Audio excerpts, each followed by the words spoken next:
জানিস আবির না ওই প্রতারক ছেলেটার এমন অবস্থা করেছে যে ওই ছেলেটার কখনো কোনো অন্যায় কাজ করতে পারবে না। আবার তাকে পুলিশেও ধরিয়ে দিয়েছে। আমি তো একদম দাঁড়িয়ে দাঁড়িয়ে দেখছিলাম। ভালো মানুষ সে। তুই আগে আমাকে ফোন দিতি, আড্ডা মারতি, এখন ওই ছেলেকে পেয়ে ভুলে গেলি আমাকে? ধুর বোকা, তুই তো আমার বেস্ট ফ্রেন্ড। জানিস আবির ছেলেটা না সত্যি একদম অন্যরকম। এই যে নাম নিতে না নিতেই কল দিয়েছে। হ্যালো। হ্যাঁ নিশাত, কেমন আছো? হ্যাঁ ভালো আছি, তুমি কেমন আছো? আমিও ভালো আছি। আচ্ছা, কাল একটু সময় হবে? ভাবছি কোথাও যাই। আমারও না তোমার সাথে দেখা করার প্রয়োজন ছিল, তোমার সাথে কিছু কথা ছিল। কি বলতে চাও এখনই বলো। সেটা কাল সামনাসামনিই বলবো। কাল রাতে আমাকে বলেছিলে কিছু বলতে চাও, কি বলতে চেয়েছিলে? না কিছু না, এখন বলবো না। ঠিক আছে, জোর করলাম না। এখন যেহেতু বলতে যাচ্ছ না, আমরা তো ফ্রেন্ডশিপ করতে পারি। ফ্রেন্ড।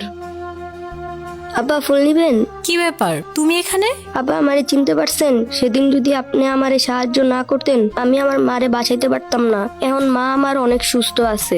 আলহামদুলিল্লাহ, তোমার মা ভালো আছে শুনে আমারও খুব শান্তি লাগছে। শোনো, মন দিয়ে পড়াশোনা করবে, একদিন অনেক বড় হতে হবে তোমাকে, ঠিক আছে? জি আপা, অবশ্যই। ঠিক আছে যাও।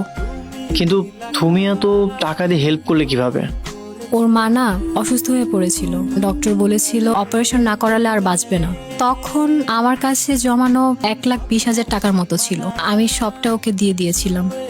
সত্যি তোমার মতো মানুষ বর্তমান সময়ে খুব কম আছে। তোমাকে যতই দেখছি, জানছি, বুঝতে পারছি তুমি খুব অসাধারণ। সেদিন থেকে আমার ভিতরে এক অদ্ভুত টান তৈরি হলো নিশাতকে ঘিরে। আমি জানতাম না এটা ভালো লাগা নাকি আরো গভীর কিছু, তবে এতটুকু বুঝেছিলাম এই মেয়েটা আমার জীবনে এক বিশেষ জায়গা তৈরি করে নিচ্ছে। আমি ভাবছি গ্রামের খালটার উপর দিয়ে একটা ব্রিজ তৈরি করে দেব। গ্রামের মানুষজন খুব কষ্ট করে পারাপার হয়। একটু দেখিস তো বাবা।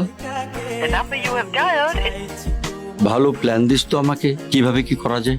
ফোনটা ধরছিস না কেন? আরে বাবা, এত রাতে বারবার ফোন দেওয়ার মানে হচ্ছে বিশেষ কোনো কারণ থাকতে পারে। ধর না ফোনটা। হ্যালো নিশাত। কোথায় আছো তুমি? তোমার সাথে কিছু ইমার্জেন্সি কথা ছিল, এখনই আসতে হবে তোমাকে। এখন এত রাত্রে কিভাবে? কাল সকালে দেখা করি। না না, কাল পর্যন্ত অপেক্ষা করতে পারবো না, এখনই যেভাবে হোক তুমি আসো। কে ছিল? স্পেশাল কেউ? হ্যাঁ বাবা, স্পেশাল কেউ। আচ্ছা আমি আসছি। তাড়াতাড়ি আসিস, দেরি করিস না। আজকাল ছেলেটা অনেক বদলে যাচ্ছে, কারো প্রতি ওর মন টানছে হয়তো, কিন্তু এই সমাজ সবকিছুকে স্বাভাবিকভাবে মেনে নেয়। আমার তো ভয় হচ্ছে সামনে ওর জীবনে কোনো ঝড় না বয়ে যায়।